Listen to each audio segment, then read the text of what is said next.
कि परदेसी जब छुट्टी आता है, महीना 2 महीना अपने घर बच्चों में गुजारता है और छुट्टी खत्म होती है तो जाता है, उसके दिल की क्या कैफियत होती है ये कोई परदेसी मुसाफिर ही खूब समझ सकता है।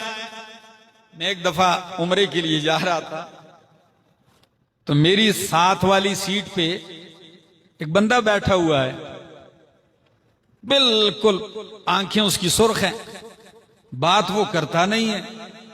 चलते चलते जहाज बुलंदियों पे पहुंचा, उड़ान ले रहा है, इतने में जब बराबरी पे आया फिजा के तो खाना लगना शुरू हुआ।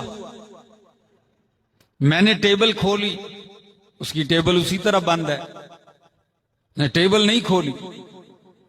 खातून आई, खाना देते जा रही है सबको, इसकी टेबल इसने नहीं खोली तो उसने खोल के नीचे कर दी, ने फिर ऊपर कर दी। कहने लगी आप खाना नहीं खाते, सरेला नहीं खाते। नहीं कहा इसने टिकट तो दी है, खाता क्यों नहीं है? लेकिन मैंने जब उसकी तरफ देखा तो उसका चेहरा एक इंतहाई गम में डूबा हुआ है। तो मैंने उसको सलाम किया, तारुफ करवाया, मुझसे मिला। मैंने कहा आप खाना क्यों नहीं खाते? कहने लगा हलक से नहीं उतर रहा। मैंने कहा भाई खा लो। कहता है, मैंने कहा क्यों इतने? कहता है छुट्टी आया था, 2-3 महीने बेटा है छोटा, वो इतना मानूस हो गया कि मैं आम दिनों में भी छुप कर उससे घर से निकलता था। आज सुबह सवेरे मैं निकला हूं, उसको सोया हुआ छोड़ के आया हूं, उसको जगाया नहीं है।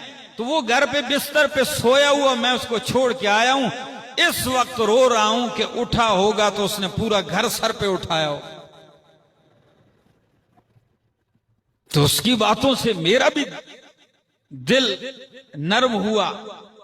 मैंने उसको तसल्ली दी। मैंने कहा अल्लाह आपकी रोजी में बरकतें डाले।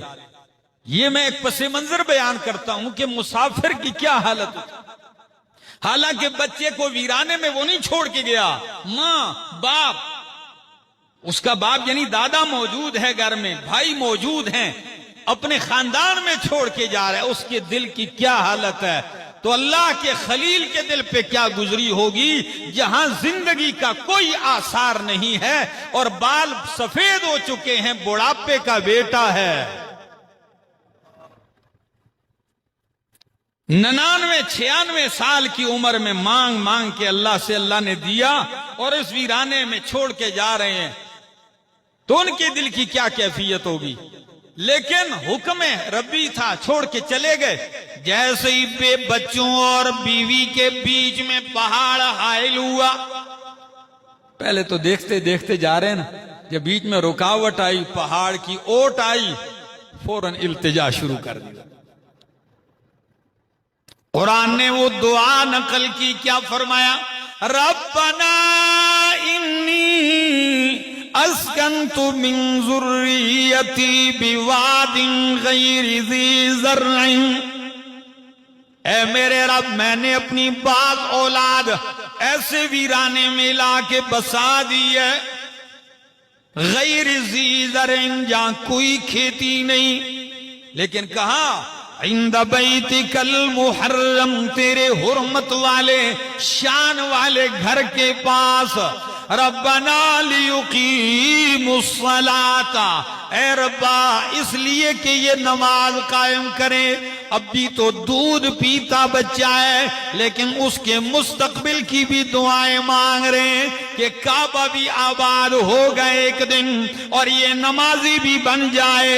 और दुआ भी अजीब है, फरमाया फजअल अफइदतम मिनन नास तहवी इलैहिम, ऐ अल्लाह लोगों के दिल मायल कर इनकी तरफ, वरज़ुक़हुम मिनस समरात, और इनको फलों में से रोजी दे, लअल्लहुम यशकुरून।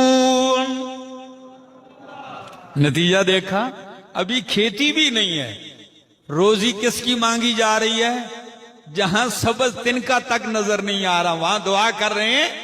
फरमाया कि इनको फलों की रोजी दे, और दुआ ऐसी कबूल हुई कि सरसब्ज शादाब मुल्कों में जो फल नहीं मिलता वो उस जो है बगैर खेती वाली बस्ती में साल के 12 महीने दस्तयाब होता है।